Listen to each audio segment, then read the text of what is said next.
Então vamos lá, vamos ver aqui a verdadeira história do padre do balão. Porque até hoje eu não sei porque esse padre louco resolveu voar de balão, né? Vamos lá. No dia 20 de abril de 2008, um padre chocou o Brasil inteiro ao lançar-se ao ar amarrado em apenas 1.000 balões de gás hélio. Seu plano era voar por 20 horas do Paraná até o Mato Grosso do Sul para superar um recorde mundial e assim chamar a atenção do público para o seu projeto social. Confiante, pois já tinha feito um voo de teste, o padre voou mais uma vez, mas o resultado não foi nada bom. Adelir ficou desaparecido até julho daquele mesmo ano, quando somente metade do seu corpo foi encontrado próximo à costa de Maricá, no Rio de Janeiro. Na data Errou por pouco, chat. Errou por pouco. Caralho, mano. Olha o queixo do padre, mano. de publicação desse vídeo, 20 de abril de 2025, o caso completa seus exatos 17 anos. Vamos relembrar a história de Adelir de Carli, popularmente conhecido como o padre do balão, que virou meme, mas que na verdade tem uma história bem triste. Existem pessoas que não acreditam que haja motivo para a nossa existência. Por outro lado, existem pessoas que acreditam no completo oposto, e que a nossa existência tem um propósito bem definido e são capazes de tudo para cumprir o que acreditam ser a sua missão de vida. Adelir de Carli, o padre do balão, definitivamente era esse segundo tipo de pessoa. Adelir Antônio de Carli foi um personagem que marcou história de forma curiosa e trágica. Nascido em Pelotas, no Rio Grande do Sul, no dia 8 de fevereiro de 1967, ficou conhecido por uma tentativa ousada que acabou em desastre. Um voo com balões de gás hélio que terminou no Oceano Atlântico. Mas antes desse episódio, a vida do padre já tinha sido um tanto quanto conturbada. Quando ainda era criança, viu seus pais se separarem e acabou se mudando para o Paraguai com a sua mãe. Aos 15 anos, infelizmente ele perdeu a mãe para um câncer na garganta. Sem muitas opções, voltou para o Brasil e se reaproximou do pai, que morava em Eldorado, no Mato Grosso do Sul. Foi então que tentou algumas profissões. Primeiro, trabalhou como borracheiro, como pai, mas logo descobriu que não queria seguir trabalhando com isso. Depois, foi frentista num posto de gasolina do tio, e ainda arrumava tempo para pintar toalhas como uma renda extra. Com o tempo, ele seguiu um caminho bem diferente, em Paranaguá, no Paraná, e se tornou um padre. Sua primeira atuação foi na pequena cidade de Ampere, no sudoeste do estado. A cidade de Paranaguá abriga um dos portos mais importantes do país, perdendo apenas para Itajaí e Santos. Por conta disso, a cidade recebe muitos caminhoneiros. Como Adelir trabalhou como frentista, conhecia muito bem a realidade desses trabalhadores, e quando se tornou padre, fundou a Pastoral Rodoviária de Paranaguá. Esse projeto social tinha como objetivo oferecer um local seguro para o descanso dos caminhoneiros que dirigiam muitas horas e muitas vezes não tinham onde se recuperar das viagens com dignidade e segurança. O projeto de Adelir previa a evangelização das pessoas que viajavam pela BR-277 e a criação de um espaço com mais de 100 quartos, destinados ao descanso desses trabalhadores. A pastoral rodoviária foi o motivo para os tão conhecidos voos do padre do balão, que esperava conseguir chamar a atenção do público e assim arrecadar fundos para o projeto. Em Pô, mano, mas... Pô, vou voar de balão. Pô, mas que ideia de merda, hein, cara? 2006, já como padre na Diocese de Paranaguá, ganhou um destaque ao denunciar casos graves de violação dos direitos humanos contra pessoas em situação de rua. O caso que Adelir denunciou foi bem sério e vale ser destacado nesse vídeo. Vamos ver um pouco mais sobre o esquema criminoso que o padre do balão ajudou a encerrar. Qual que foi o caso criminoso que ele ajudou a encerrar? Vamos ver, chat. Em sua denúncia ao Ministério Público, Adelir relata que essas pessoas de Paranaguá estariam sendo abandonadas em outras cidades para que não conseguissem voltar sozinhas. Esse seria um meio adotado pelas autoridades para... Os caras exportavam morador de rua, os caras pegavam morador de rua, levavam pra outra cidade e soltavam lá. Pô, não volta mais não. Pô, isso aí não é crime não, caralho. Limpar as ruas. Segundo Adelir, as pessoas em situação de rua eram abordadas na madrugada e obrigadas a embarcar em um ônibus que os levava para bem longe. Com base na denúncia de Adelir, a Polícia Civil abriu uma investigação que constatou que guardas municipais retiravam e torturavam as pessoas em situação de rua da cidade. Depois, as deixavam abandonadas nas periferias das cidades como Curitiba e Registro em São Paulo. É ruim pra Curitiba, né? O pessoal de Curitiba que ficava puto, né, chat? Pô, tá tirando... então, se eu morasse em Curitiba eu ficaria puto também. Eu também denunciaria. Pô, vai tomar no cu, mano. Tá trazendo morador de rua pra cá, vai se fuder, segura teus B.O. aí. O caso resultou em 5 prisões, o secretário municipal de segurança e 4 guardas municipais de Paranaguá. O que pouca gente sabe é que Adelir não tirou essa ideia do nada. Ela teve uma inspiração bem forte no que o norte-americano Larry Walter fez em 2 de julho de 1982. Larry sonhava em ser piloto de avião desde criança, mas esse sonho não foi possível de ser realizado, pois Walter possuía uma visão limitada, deficiência que tornava impossível a profissão de piloto. Com uma cadeira de praia e 45 balões meteorológicos cheios de gás hélio, Larry partiu de São Pedro, alcançando uma altitude de mais de 4.600 metros, levando somente um rádio, uma arma de chumbo e um sanduíche. O plano de Walter era atirar nos balões para diminuir a altitude, porém após atirar em 2 balões, Larry derrubou a arma e seguiu sem ter como controlar seu voo. Eventualmente... Até o cara riu! Até o cara riu! É uma ideia tão idiota, é uma ideia tão imbecil, que até o cara do vídeo deu risada, mano. Até o cara do vídeo falou assim, mano, o cara deixou a arma cair, velho. O cara, ele já tinha uma visão limitada, ele não foi piloto porque ele tinha uma visão limitada. Aí ele vai lá e deixa a arma cair. Puta que pariu, cara. Os balões se prenderam à rede elétrica, causando um apagão de 20 minutos em Long Beach. Larry conseguiu pousar com segurança, mas foi preso assim que tocou o chão. Pagou uma multa de $1.500 e entrou para a história. A cadeira que ele usou atualmente está em exposição no National Air and Space Museum em Washington, D.C. Apesar de parecer que esse caso teve um final feliz, em 6 de outubro de 1993, aos 44 anos, Larry cometeu suicídio. Do nada? Ué, o que isso tem a ver? Caralho. Outra coisa que muitos não sabem, e eu também estou incluído nessa, é que o padre já tinha feito um voo como aquele antes. Adelir fez um voo de teste usando 600 balões e foi de Ampere, no Paraná, até San Antônio, na Argentina. Nessa primeira viagem, que foi como um teste para fazer aquela que bateria o recorde de Larry Walter, foram percorridos 25 quilômetros a uma altitude de 5.300 metros acima do nível do mar. Além disso, antes de tudo, Adelir já possuía um histórico de aventureiro. Ele afirmava ter experiências com esportes como paraquedismo, parapente e mergulho. Porém, logo depois do evento... Ah, entendi, Daniel. É que a meta é morrer mesmo, independente. O cara já faz pra morrer, né? Aí se ele não morre com o negócio de balão, aí ele dá um jeito. Entendi. Tirou sua vida, um instrutor que deu aula para o padre disse que ele foi convidado a se retirar do curso, pois a sua frequência era muito baixa. Em entrevista, o instrutor disse que a frequência era muito importante naquele tipo de curso, pois eram ensinadas coisas essenciais para a prática segura do esporte. Ele faltou. Eu vou fazer um curso pra voar de balão de forma segura. Aí ele não foi, ele faltou. Todas as aulas do bagulho. Tá explicado por que deu errado, caralho. Tá explicado por que deu errado. Não gosto de manual, não. Eu não gosto de ler manual, não. Ah, eu já sei como é que faz. Joga fora esse manual. Eu não tenho nada que aprender, não. Pô, eu sei. É só encher os balões e sair voando, foda-se. Era uma manhã chuvosa em Paranaguá, no Paraná, mas centenas de fiéis, curiosos e jornalistas se reuniram para acompanhar a decolagem do padre Adelir. Antes de partir, sob um céu nublado, o sacerdote celebrou uma missa, pedindo proteção para sua jornada. Mesmo com o tempo ruim e várias pessoas o aconselhando a não decolar naquele dia, Adelir insistiu que estava tudo bem e queria voar mesmo assim. Não é teimosia voar com essa chuva? Não, porque eu vou subir acima dela. Então, na verdade, o que nos desgasta é a questão da montagem disso aqui, e depois, 10 minutos eu ultrapasso ela. E depois eu vou voar sempre em tempo bom. Às 13 horas. Parece que ele tava enganado, né, chat? Talvez se ele tivesse ido no curso, ele saberia que isso aí não ia dar certo, né? Preso a uma cadeira suspensa por 1.000 balões de gás hélio, ele decolou rumo a Dourados, em Mato Grosso do Sul, em uma viagem que deveria durar 20 horas para bater o recorde, que na época era de 19 horas. O padre levou poucas coisas com ele no voo: um paraquedas, roupas térmicas, um aparelho GPS, um telefone por satélite, coletes salva-vidas e suprimentos. Na Cara, ele levou até um paraquedas, mano. teoria, ele estava bem preparado. Mas, apenas 20 minutos após a decolagem, algo surpreendeu a todos. Adelir atingiu uma altitude assustadora de 5.800 metros, quase o dobro da altura que estava em seus planos. Em seu último contato, sua voz soava calma, mas o frio extremo já era evidente. Graças a Deus estou bem de saúde, consciência tranquila. Tá muito frio aqui em cima, mas tá tudo bem. Eu preciso entrar em contato, Arthur, me ensina a operar esse GPS aqui. Não. Ele não subiu com GPS sem saber usar o GPS, não, chat. Ele quer que o cara ensina agora ele usar o... Agora! Ele lembrou agora que ele tinha que saber usar o GPS. Pô, não pode ser isso aqui, não, velho. Como é que o cara vai te ensinar a operar um GPS agora? Porque eu não sei se vocês sabem, mas nessa época não era igual hoje, né? Que você põe lá no Google e tal. O GPS era um aparelho separado. Como é que o cara vai ensinar ele agora, a 2.500 metros de altura? Graças a Deus estou bem de saúde, consciência tranquila. Tá muito frio aqui em cima, mas tá tudo bem. Eu preciso entrar em contato, Arthur, me ensina a operar esse GPS aqui. Alguém que me ensine a operar esse GPS aqui. Quer dizer, caralho, mano. Para dar as coordenadas de latitude e longitude, que é a única forma que alguém por terra pode saber onde eu estou. Essas foram algumas... Os caras pediu pra morrer já. O cara pediu já. Era 5 mil? Era 5.800 metros. O cara tá quase na altitude de cruzeiro de um avião, cara. Ele perdeu a consciência. Perdeu a consciência. O cara bateu 6K de altura e desmaiou. Umas de suas últimas palavras. O que começou como um voo histórico estava prestes a se transformar em um mistério que deixaria seus amigos e fiéis apreensivos por meses. No dia 20 de abril, o último contato do padre com a polícia militar aconteceu durante a noite, às 9 horas, quando ele estava a cerca de 25 quilômetros do município de São Francisco do Sul, em Santa Catarina. As investigações na época apontaram que o mau tempo o teria levado em direção ao mar. Quem poderia imaginar, né? Nossa, tá chovendo e ventando muito, padre. Não, eu vou ficar por cima da chuva. Mas esse vento aí, tipo assim, você não tem nenhum motor, padre. Não tem risco desse vento te jogar pra um lugar que você não queria ir? Não, eu vou ficar por cima, Vai ficar tudo bem. Aí na hora que ele tá a 5.000 metros, viu? Eu tô com o GPS aqui, mas eu não sei usar. Por meses, o padre Adelir permaneceu desaparecido, enquanto uma das maiores operações de busca do litoral brasileiro se mobilizou para encontrá-lo. A Marinha, a Aeronáutica e um grupo de bombeiros voluntários dedicaram semanas vasculhando o mar de Santa Catarina sem sucesso. Até que em 4 de julho de 2008, quase 3 meses depois de desaparecer, um barco rebocador que prestava serviços à Petrobras encontrou o que todos queriam, mas temiam encontrar. Os restos mortais de um homem foram encontrados flutuando próximo à costa de Maricá, no Rio de Janeiro. Para confirmar a identidade, foi realizado um exame de DNA no Instituto de Pesquisa Genética Forense, comparando... Cara, o cara ainda foi comido por tubarão, sei lá o que, metade do corpo do cara.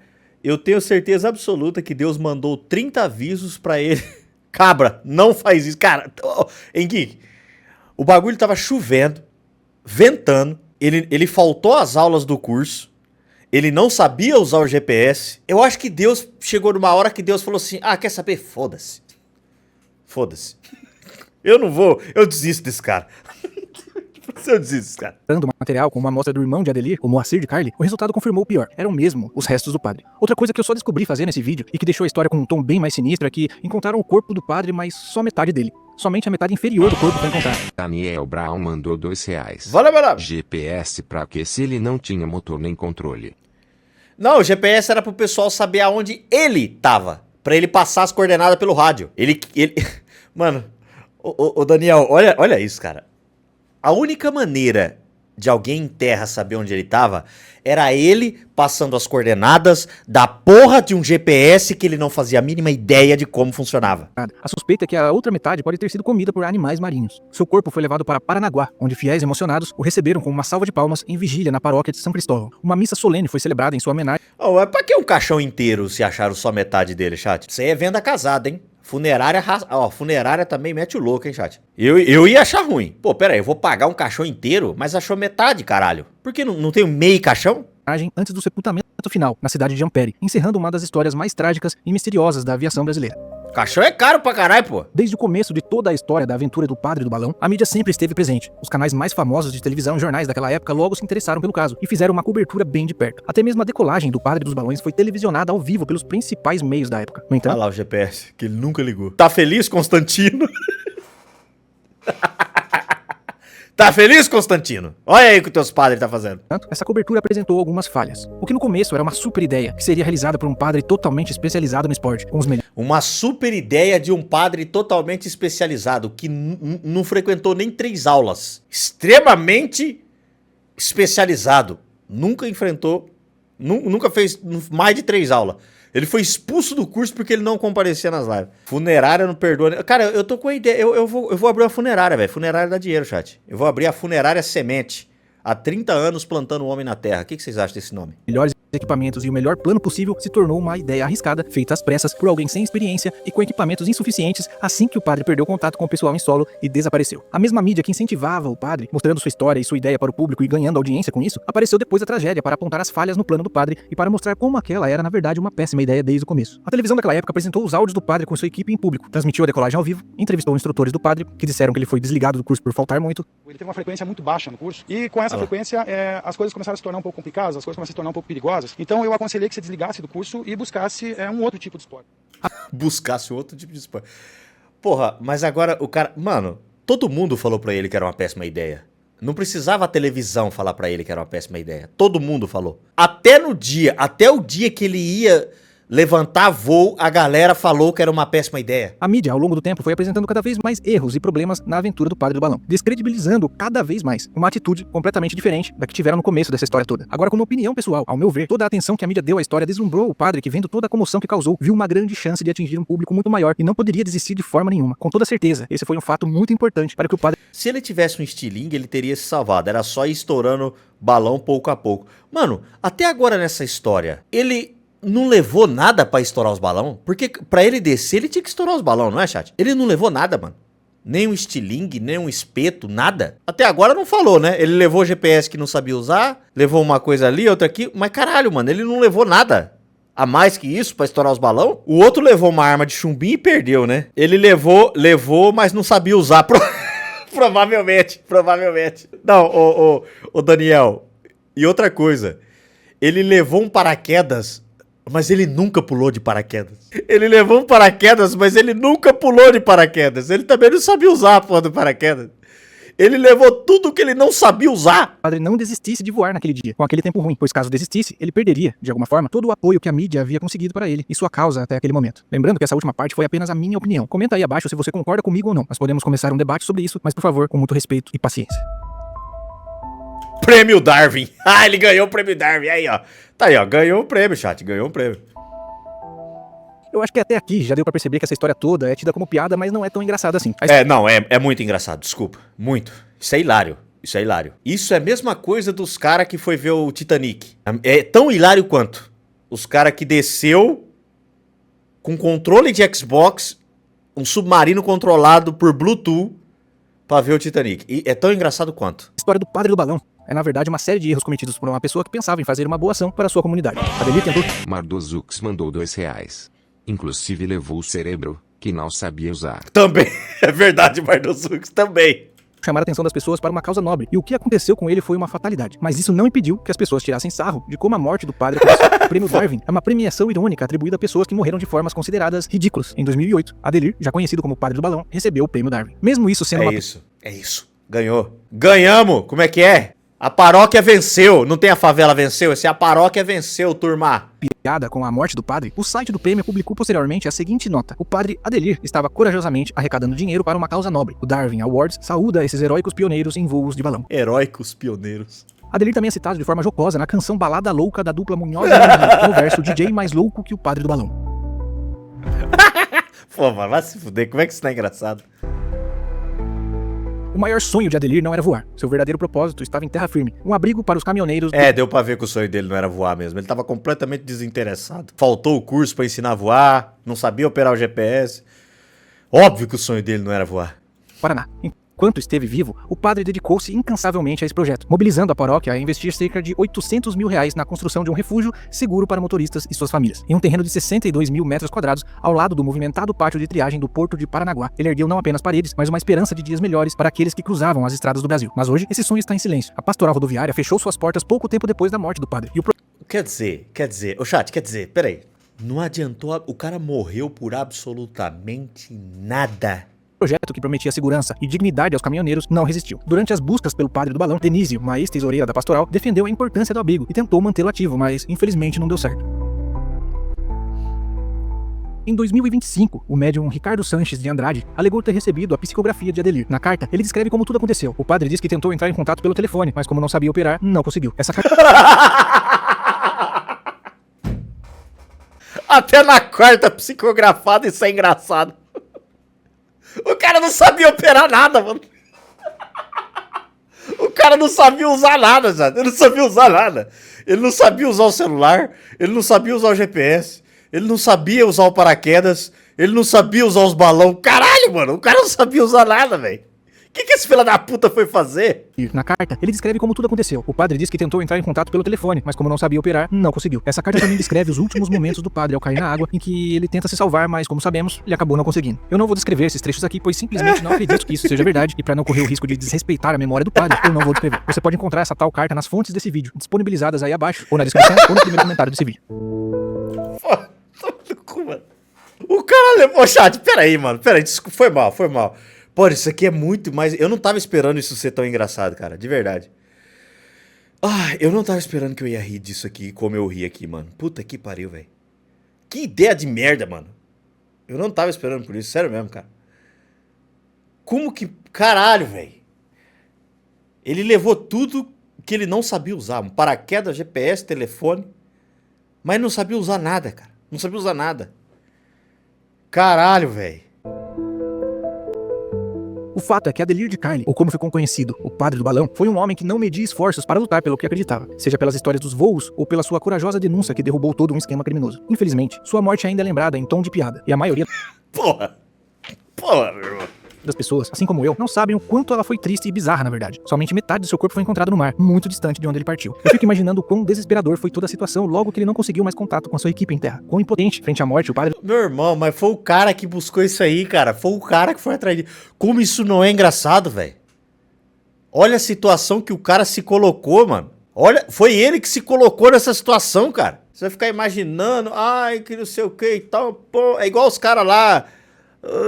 coitado dos caras do submarino. Mano, foi o cara que se colocou nessa situação, velho. do balão ficou, e quão angustiante deve ter sido se afogar no mar. Pensar nisso faz perder toda a graça que as piadas como o padre do balão podem ter. Não faz, desculpa, não faz. Se a tua intenção era fazer perder a graça, você falhou miseravelmente. Foi mal. Não perdeu a graça. Ter tido. Pra falar a verdade, sempre me pareceu muito idiota, por falta de palavra melhor, o jeito como o padre Adelir morreu. Mas eu confesso que nunca me interessei em saber por quê. Por qual motivo ele tinha se sujeitado àquilo. Atenção, eu achava que era, mas eu descobri que não. Adelir ficou conhecido por ter morrido de uma forma estúpida, mas eu gostaria que ele fosse lembrado como o padre que fez o que um cristão faz, ou deveria fazer. Se sacrificou, mesmo que de forma não intencional, por uma causa nobre, para ajudar seus iguais. Se sacrificou por quê, mano? Ele não se sacrificou por nada. Ele se sacrificou por quê? O que permaneceu? Nada. Nem o bagulho que já tava pronto lá ficou. Se ele tivesse vivo, ele tinha mantido o abrigo dos caminhoneiros. Se ele tivesse vivo. Ele tinha feito muito mais se ele tivesse ficado vivo. Ele morreu por nada. Por nada. Caralho. R$5 pra fazer caridade, rapaz. Ou no primeiro comentário, eu vou deixar todas as fontes que eu usei para escrever esse roteiro. E na descrição tem mais alguns links que você pode acessar para me ajudar. Considere se inscrever se você quer mais vídeo como este. E me conta aí nos comentários se você já conhecia a história completa do Padre do Balão. Por hoje é só isso. E até o próximo vídeo. Acabei de conhecer agora e vou te falar, viu? Conhecer a história completa do Padre do Balão deixou tudo ainda mais hilário. Eu não sabia desses detalhes. São detalhes que acrescentaram muito no humor aqui desse vídeo. Incrível, tá? Pô, cara, muito bom, viu? Incrível. Gostei, chat. Mais um corte hoje. Hoje eu vou encher o canal secundário lá de corte hoje. Vai me desculpar aí, tio Fred, mas a ideia do cara era boa. Sim, boa. Você xingou uma pessoa que tinha bons planos. Sim. Excelentes planos. A gente viu como era boa. É uma ideia, era um plano infalível. Você tem razão. Era um plano completamente livre de falhas. Não tinha como dar errado. Não tinha como dar errado. Por isso que o Padre do Balão tá vivo e caminhando entre nós até hoje. Era uma ideia muito boa. É verdade. Você tem razão, meu nobre. Muito obrigado por acompanhar a live aí.